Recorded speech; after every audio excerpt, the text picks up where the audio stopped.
សួស្តីប្រិយមិត្តទាំងអស់គ្នាថ្ងៃនេះអេមីនលើកយករឿង Spring Morning មកធ្វើការសម្ដែងដែលស្អីរឿងដំបូងចាប់ដើមឡើងនៅឃើញតួឯកស្រីរបស់យើងនេះគឺគេមានឈ្មោះថា Luran ដែលគេកំពុងរៀបចំកន្លែងធ្វើការសម្រាប់ខ្លួនដោយសារតែគេនេះត្រូវបានបង្ខំឲ្យរៀបការហើយគេក៏បាននិយាយថាគឺខ្ញុំនឹងធ្វើការបង្វែរព្រឹត្តិការណ៍ដ៏រីករាយនេះទៅជាពិធីបុណ្យសពវិញហើយគេក៏បានចងខ្សែចងអីហើយក៏បានយកករបស់គេហ្នឹងទៅដាក់លើខ្សែហ្នឹងហើយតែពេលនោះដែរអ៊ីរបស់គេនេះក៏បានមកហៅដោយសារតែកូនកំឡោះហ្នឹងគឺគេបានមកទទួលហើយតែថា Luran នេះមិនបានឆ្លើយទេក៏បានធ្វើការរុញឲ្យកៅអីនឹងចេញដើម្បីធ្វើការសម្រាប់ខ្លួនភ្លាមដែរចំណែកអ៊ីរបស់គេនេះដែលជាយាមហៅឲ្យគេមិនឆ្លើយហ្នឹងគាត់ក៏បានសវ៉ាបើកទ្វារមកឃើញថាលូរ៉ានេះគឺបានចងកហើយក្នុងពេលនោះដែរឃើញថាកូនរបស់គាត់នេះក៏បានមកដល់ក្នុងនឹងដែរហើយពួកគេក៏បានសវ៉ាបិទទ្វារហើយក៏បានលើកទូស្រីរបស់យើងហ្នឹងយកមកដាក់ខាងក្រោមតែពេលនោះដែររបស់គេនេះក៏បានយកដៃទៅស្ទាបដង្ហើមតួស្រីក៏ឃើញថាគឺអត់មានដង្ហើមទេបន្ទាប់ពីឃើញអញ្ចឹងពីអ្នកគេនេះនិយាយភ័យមែនតើនៅគិតថាឥឡូវនឹងធ្វើម៉េចពួកយើងនេះបានទទួលលុយពីកូនកំឡោះហើយដែលម្នាក់ស្រីហ្នឹងគឺមានឈ្មោះថាលូឈៀនដែលត្រូវជាបងប្អូនជីដូនមួយហ្នឹងរបស់លូរ៉ានដោយគេបាននិយាយថាគឺនាងមិនអាចស្លាប់បានទេបើសិនជាអញ្ចឹងមែនគ្រួសារតកូឈីហ្នឹងនឹងបង្ខំខ្ញុំឲ្យរៀបការជំនួសហើយគឺថាខ្ញុំមិនអាចរៀបការជាមួយនឹងបុរសអាក្រក់ហើយនឹងក្របែបហ្នឹងទេបើមិនអញ្ចឹងទេជីវិតរបស់ខ្ញុំហ្នឹងនឹងត្រូវវិនាសហើយម៉ាក់របស់គេក៏សួរថាហើយចុះឥឡូវហ្នឹងតើយើងហ្នឹងគួរធ្វើបែបនេះដែលពេលនោះដែរឈៀននេះក៏បាននឹកគិតអំពីគម្រោងការមួយគឺគេនេះក៏បានយកស្រាហ្នឹងមកចាក់ពេញលើតួស្រីតែម្ដងហើយគេក៏បាននិយាយថាពេលដែលយើងយកនាងចុះទៅក្រោមយើងប្រាប់កូនកំឡោះទៅថានាងហ្នឹងសប្បាយចិត្តពេកហើយផឹកស្រាក៏គេលក់ទៅម៉ាក់របស់គេក៏និយាយថាបន្តែនាងបានស្លាប់ហើយមនុស្សស្លាប់ហ្នឹងគឺស្លាប់ហើយមិនអាចរស់ឡើងវិញបានទេឈៀនក៏បាននិយាយថាការស្លាប់គឺស្លាប់ហើយម្យ៉ាងវិញទៀតគឺនាងនេះស្លាប់នៅក្នុងគ្រួសារឈីទេមិនពាក់ព័ន្ធជាមួយនឹងពួកយើងទេដែលពេលនោះដែរប៉ារបស់គេនេះក៏បានឡើងមកដែលនិយាយថាកូនកំឡោះកំពុងតែរងចាំហើយចុះនាងហ្នឹងឥឡូវហ្នឹងកើតអីហើយម៉ាក់របស់ឈៀនក៏បាននិយាយថាគឺគេបានស្លាប់ហើយឈៀននេះក៏បានធ្វើការស្រាកណាត់ចងកហ្នឹងយកមករុំកតួស្រីនេះដើម្បីកុំឲ្យឃើញស្នាមនៅកហ្នឹងហើយប៉ារបស់គេក៏បានធ្វើការលូរ៉ានហ្នឹងចុះទៅក្រោមទៅកាន់មកដល់ខាងក្រោមវិញអ្នកជិតខាងក៏បាននិយាយថាគឺនាងនេះមិនចង់រៀបការទេគឺថាមើលទៅកូនកំឡោះទៅគឺថាគេនេះគឺថាថតដូចជ្រូកអញ្ចឹងហើយក៏បានលើថាគេជាមនុស្សដែលចូលចិត្តវាយដល់ស្ត្រីកុមារហើយនឹងមិនចេះរកលុយទៀនដែលមើលទៅគឺថាជីវិតហ្នឹងពិតជាលំបាកណាស់តែពេលនោះដែរអ្នកដែលបានយកកូនកំមុំនេះដែលគេហៅថាជាកូនកំឡោះហ្នឹងក៏បានសួរថាហេតុអីបានជានាងបែបហ្នឹងអ៊ីរបស់គេក៏បាននិយាយថាដោយសារតែនាងសប្បាយចិត្តពេកហើយក៏បានធ្វើការផឹកស្រាហ្នឹងឡើងសង្វឹងជោគជាំតែថាពេលរបស់គេក៏មិនបានបញ្ចប់ដែរគឺបានធ្វើការដាក់ទូស័យនេះនៅក្នុងរទេះរុញហ្នឹងហើយឲ្យកូនប្រុសនេះធ្វើការយកទៅផ្ទះគេទៅហើយបរិមាប់ហ្នឹងគឺគេមានឈ្មោះថាឈីសឹងកុងបន្ទាប់ពីឃើញថាសឹងកុងនេះបានអូទូស័យចេញទៅអញ្ចឹងណាក៏ឃើញថាពួកគេក៏បានធ្វើការដុតផៅអបអរសាទរចំណែកឈៀនវិញក៏បានធ្វើការទះដៃអបអរសាទរទាំងបង្ខំដោយសារតែគេនេះគិតថាទូស័យហ្នឹងបានស្លាប់ហើយមួយសន្ទុះធំក្រោយមកឃើញថាពួកគេនេះក៏បានដើរចេញឆ្ងាយហ្នឹងពីភូមិរបស់ទូស្រីរស់នៅពេលនោះដែរលូរ៉ានេះក៏បានធ្វើការងើបឡើងក៏បាននិយាយថាសំណាងហើយឬខ្ញុំនេះធ្វើពុតជាស្លាប់ហ្នឹងគេចាប់មិនបានហើយគេក៏បានធ្វើការណែនាំខ្លួនរបស់គេថាគេហ្នឹងគឺឈ្មោះថាលូរ៉ានហើយឪពុកម្ដាយរបស់ខ្ញុំនេះគឺគាត់បានស្លាប់អស់ហើ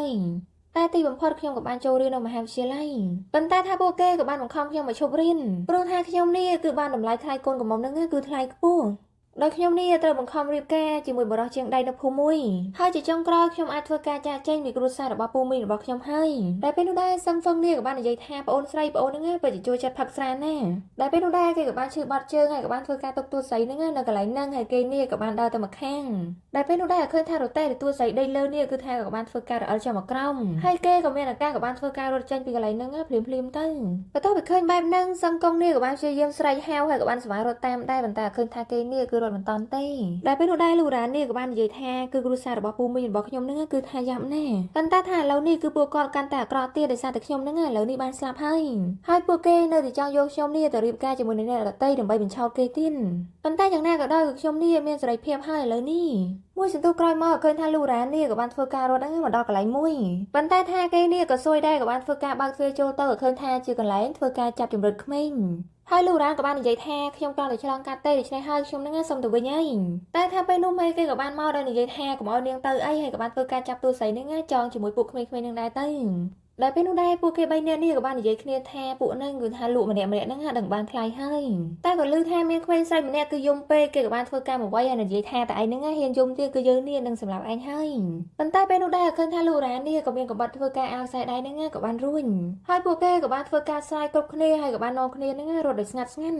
ចំណែក3នាក់នេះវិញបន្ទាប់ពីឃើញថាដូចជាស្ងាត់ប្លែកពួកគេក៏បានចូលមកមើលអញ្ចឹងណាឃើញថាបាត់អស់ហើយលីងហើយពួកគេក៏បានសវ៉ារត់ចេញដើម្បីរត់ដេញចាប់មកវិញដែលពេលនោះដែរឃើញថាលូរ៉ាននេះហើយនឹងក្មេងម្នាក់ហ្នឹងគឺគេបានរត់ជាមួយគ្នា កំពុងតែដើរសឹកសឹកក៏ចាប់អារម្មណ៍ឮថាដូចជាមាននរណាម្នាក់បានដើរគេក៏បានធ្វើការពួនតទៀតតែពេលនោះដែរបុរសម្នាក់នោះក៏បានដើរមកក្បែរលូរ៉ានចំណែកលូរ៉ានវិញវាតើវាឃើញអញ្ចឹងក៏បានស្វែងអោបម្នាក់ហ្នឹងហើយក៏បាននិយាយថាឯងហ្នឹងឆាប់រត់ទ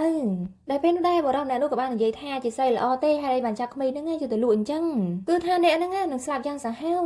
បន្ទាប់ពីលើអញ្ចឹងលូរ៉ាននេះក៏បានធ្វើការតែអាប៉ែនឹងម្ដាយទៅហើយក្មេងម្នាក់ហ្នឹងគឺគេមានឈ្មោះថាសានហើយក៏បានធ្វើការនិយាយថាប៉ាឆាប់លេងបងស្រីទៅបន្ទាប់ពីលើបែបហ្នឹងនិយាយថាគេសប្បាយចិត្តមែនតើក៏បាននិយាយថាសានហើយក៏បានទិញកូនគេហ្នឹងយកមកអោបទៅតែបុរសម្នាក់ហ្នឹងគឺគេមានឈ្មោះថាឈីសឹងហ្វឹងដែលជាតួឯកប្រុសរបស់យើងនឹងឯងដែលពេលនោះដែរសឹងហ្វឹងនេះក៏បាននិយាយថាខ្ញុំទុំតោផងគឺខ្ញុំហ្នឹងគិតថាអ្នកនាងនេះជាមនុស្សដែលជួញដូរមនុស្សចំណែកសានវិញឃើញថាគេនេះគឺថាមើលលូរ៉ានហ្នឹងមិនឈប់ទេហើយគេក៏បាននិយាយក្នុងចិត្តថាហើយបានជាបងស្រីហ្នឹងស្អាតម្ល៉េះហើយថាលូរ៉ាននេះក៏បាននិយាយថាបើមិនមានរឿងអីទេគឺខ្ញុំហ្នឹងសុំទៅមុនហើយតែថាសាននេះក៏បានធ្វើពុតជាចុកពោះហើយបាននិយាយថាបងស្រីគឺខ្ញុំហ្នឹងចុកពោះណាបន្ទាប់ពីឃើញអញ្ចឹងសឹងហ្វឹងនេះក៏បានសវ៉ាលីកូនដើម្បីយកកូនហ្នឹងទៅមន្ទីរពេទ្យកាលមកដល់មន្ទីរពេទ្យឃើញថាលូរ៉ាននេះកំពុងតែអង្គុយចាំដំណឹងរបស់សានពេលនោះឃើញថាសឹងហ្វឹងនេះក៏បានចេញមកហើយក៏បាននិយាយថាកុំភ័យអីតែពេលនោះដែរលូរ៉ាននេះក៏បាននិយាយថាតើលោកនឹងជាប៉ាគេបែបម៉េចតែបណ្ដោះឲ្យកូនរបស់ខ្លួនឯងនេះត្រូវបានគេចាប់យកទៅលក់អញ្ចឹងថាតើលោកដឹងអត់ថាវាមានផលវិបាកយ៉ាងណាខ្លះសឹងហ្វឹងក៏បាននិយាយថាជាកំហុសរបស់ខ្ញុំដែលខ្ញុំនឹងមើលថែកូនខ្ញុំមិនបានល្អលូរ៉ានក៏បាននិយាយថាលើក្រោយហ្នឹងលោកប្រយ័ត្នប្រយែងតិចទៅព្រោះថាមានរឿងខ្លះគឺវានេះមិនអាចធ្វើការវិលត្រឡប់មកវិញបាននោះទេដែលពេលនោះដែរអ្នកគ្រូពេទ្យនេះក៏បានមកដល់ហើយក៏បាននិយាយថាគឺខ្ញុំបានធ្វើការឆែករួចរាល់អស់ហើយគឺថាក្មេងនេះគឺមិនបានឈឺអីទេប៉ុន្តែគេនេះនៅតែនិយាយថាគេហ្នឹងឈឺពោះហើយអ្នកគ្រូពេទ្យក៏សួរថាហើយចុះអ្នកណាគេទៅធ្វើការបងលុយនៅខាងក្នុងលូរ៉ានក៏បាននិយាយថាលោកទៅចឹងខ្ញុំហ្នឹងមើលនាងឲ្យដែលពេលនោះដែរសាននេះក៏បាននិយាយថាបងស្រីគឺខ្ញុំហ្នឹងពិតជាឈឺណាស់ដូច្នេះហើយថាបងនេះអាចនៅជាមួយខ្ញុំបានអន់លូរ៉ានក៏បាននិយាយថាបានតែយើងជាក្មេងនេះកុំធ្វើការនិយាយកុហកឬអន់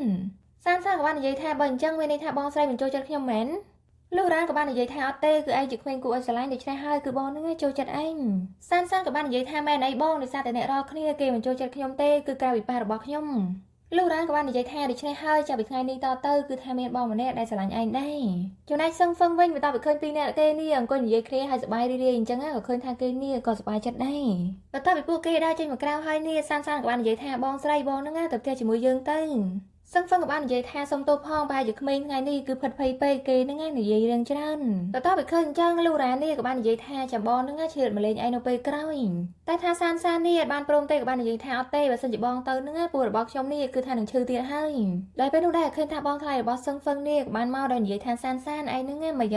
នហើយហេតុអីមកឯងនេះដើរលេងប្តេផ្ដាល់រហូតនឹងធ្វើឲ្យមានរឿងបែបនេះដែលពេលនោះដែរលូរ៉ាននេះក៏ចាប់អារម្មណ៍ថាមីរបស់សានគឺថាគេនេះបានទៅជួបតកែស្រីគឺថាតកែស្រីដែលធ្វើការចាប់ក្មេងនឹងត្រៀមយកទៅលក់នឹងឯងបន្ទាប់ពីឃើញបែបហ្នឹងលូរ៉ាននេះក៏បានគិតក្នុងចិត្តថាតើក្មេងស្រីម្នាក់នេះត្រូវគ្រួសាររបស់គេនឹងយកទៅលក់មែនហើយលូរ៉ាននេះក៏បានសួរសឹងហ្វឹងថាផ្ទះរបស់លោកនៅណាដែរសឹងហ្វឹងក៏បាននិយាយថាផ្ទះរបស់ខ្ញុំនឹងគឺនៅក្បែរភូមិនោះលូរ៉ានក៏បាននិយាយថាឥឡូវនេះគឺយប់ហើយណាមួយក៏ខ្ញុំទៅផ្ទះវិញនឹងក៏ពិបាកដែរថាតើខ្ញុំអាចធ្វើការគេនៅផ្ទះរបស់លោកមួយយប់បានអត់បន្ទាប់ពីលើបែបហ្នឹងមីរបស់សាននេះក៏បាននិយាយថាឯងនឹងជាមនុស្សស្រីហើយមិនបានជាមិនសមមនុស្សប្រុសដែរអញ្ចឹងសានក៏បាននិយាយថាកុំរសារតែបងស្រីទេជួយខ្ញុំកុំអីនេះខ្ញុំនឹងត្រូវបានគេទៅលក់បាត់ហើយណាមួយឥឡូវក៏យប់ដែរហើយបើសិនជាឲ្យកូនទៅផ្ទះវិញម្នាក់ឯងនឹងក៏ពិបាកដែរមីរបស់សានក៏បាននិយាយថាប៉ុន្តែឥឡូវនេះប៉ារបស់ក្មួយនឹងគឺគេមានប្រពន្ធហើយប៉ុន្តែថាបើសិនជានាំមនុស្សស្រីចូលផ្ទះអញ្ចឹងគឺថាវាមិនសមទេតែពេលនោះដែរសឹងក៏បាននិយាយថាមិនអីទេឥឡូវហ្នឹងខ្ញុំទៅផ្ទះមុនហើយតបមកខ្ញុំនឹងជួននាងនឹងទៅផ្ទះបន្ទាប់ពីមីរបស់សានចេញទៅបានលូរ៉ានក៏បាននិយាយថាលោកកុំយកច្រឡំអីថាខ្ញុំនឹងចង់ធ្វើអីផ្សេងហើយណាមួយគឺលោកក៏មានគ្រួសារដែរដូច្នេះហើយខ្ញុំសុំគេតែមកយកទេស្អែកឡើងគឺខ្ញុំនឹងត្រឡប់ទៅវិញហើយបន្ទាប់ពីលើបែបហ្នឹងសឹងហ្វឹងក៏បាននិយាយថាមិនអីទេដូច្នេះហើយតោះអញ្ចឹងមួយសន្ទុះក្រោយមកឃើញថាពួកគេនេះក៏បានមកដល់ផ្ទះហើយសឹងហ្វឹងក៏បាននិយាយថាគឺឡាននេះគឺខ្ញុំទៅទិញមកទេដូច្នេះហើយគ្រួសាររបស់ខ្ញុំនឹងគេមិនទាន់ដឹងទេលូរ៉ានក៏បាននិយាយថាដូច្នេះហើយគឺថាមិនប្រាប់ពួកគេទេតើអន់សឹងហ្វឹងក៏បានធ្វើការងូក្បាលដោយបញ្ជាក់ថាគឺបែបហ្នឹងហើយគេនេះក៏បានសប្បាយចុះចេញពីឡានហ្នឹងទៅដែលពេលនោះដែរឃើញថាលូរ៉ាននេះក៏បានធ្វើការជួយបើកទ្វារអញ្ចឹងណាតែឃើញថាបើមិនបានទេតសឹងហ្វឹងនេះមកបើកទៅបានតែពេលនោះដែរលូរ៉ាននេះក៏បាននិយាយថាគេជាក្មេងហើយចេះបើកឡានទៀតប៉ុន្តែប្រហែលជាឡានរបស់គេនេះប្រហែលជាមិនទឹកទេបន្ទាប់ពីមកដល់ផ្ទះភ្លាមម៉ាក់របស់គេនេះក៏បាននិយាយថាឆាប់ឡើងឆាប់យកចៅហ្នឹងទៅក្នុងទៅហើយគាត់ក៏បានសួរថាហើយចុះស្រីនេះជានរណាដែរសឹងហ្វឹងក៏បាននិយាយថាម៉ាក់ចាំបន្តិចសិនខ្ញុំយកសានហ្នឹងទៅដាក់ឲ្យគេងផ្លែនកំពុងតែដើរចូលទៅក្នុងក៏ឮថាគ្រួសាររបស់លូរ៉ានហ្នឹងបានដើរមកហើយក៏បានស្រែកថាកូនស្រីដ៏កំសត់របស់ខ្ញុំ ចំណែកលោករ៉ានវិញបន្ទាប់ពីលើអញ្ចឹងគេនេះគឺសារសង្វាររត់ចូលទៅក្នុងផ្ទះតែម្ដងតែពេលនោះដែរម៉ាក់របស់ឈៀនឈៀននេះក៏បាននិយាយថាគឺកូនស្រីរបស់គ្រួសារតកូលលូ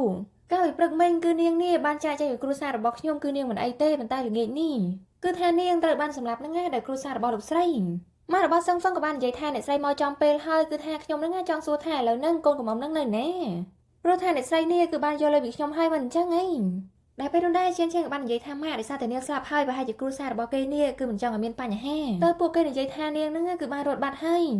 តែថាម៉ាក់ឈៀនឈៀននេះមិនបានឈប់ទេក៏បាននិយាយថាគឺអ្នកស្រីនេះគឺបានទៅយកកូនរបស់ខ្ញុំហ្នឹងចេញពីផ្ទះហើយថាអ្នកភូមិនៅទីនោះក៏បានដឹងបានឮអំពីរឿងនេះដែរដូច្នេះហើយបើសិនជាអ្នកស្រីនេះមិនធ្វើការបកកូនរបស់ខ្ញុំវិញទេគឺអ្នកស្រីហ្នឹងត្រូវធ្វើការសងខ្ញុំតែម៉ាក់របស់សឹងហ្វឹងក៏បាននិយាយថាអ្នកស្រីហ្នឹងចង់បានលុយពីគ្រួសារយើងទៀតគឺថាកូនកំមុំរបស់អ្នកស្រីនេះបានធ្វើការរត់ចេញពីពួកយើងហ្នឹងតាំងតែពីពាក់កណ្ដាលផ្លូវមកម្ល៉េះថាតើអ្នកស្រីនេះមិនមានភាពអៀនខ្មាស់ទេមែនចំណែកលោករ៉ានវិញក៏បាននឹកគិតវិធីមួយគេក៏បានទៅយកម្សៅទៅយកថ្នាំពណ៌ហ្នឹងលាបធ្វើដូចជាខ្មោចអញ្ចឹងដែលពេលនោះដែរឃើញថាលោករ៉ាននេះគឺថាតែងខ្លួនហើយការនិយាយស្ដីរបស់គេហ្នឹងគឺថាដូចខ្មោចអញ្ចឹងហើយគេក៏បាននិយាយថាគឺខ្ញុំបានស្វែងរកអ្នកទាំងអស់គ្នាហ្នឹងយ៉ាងលំបាកចំណែកប៉ាម៉ាក់របស់ឈៀនឈៀនហើយនឹងឈៀនឈៀននេះបន្ទាប់ពីឃើញអញ្ចឹងនិយាយថាពួកគេហ្នឹងគឺភ័យខ្លាំងមែនទែន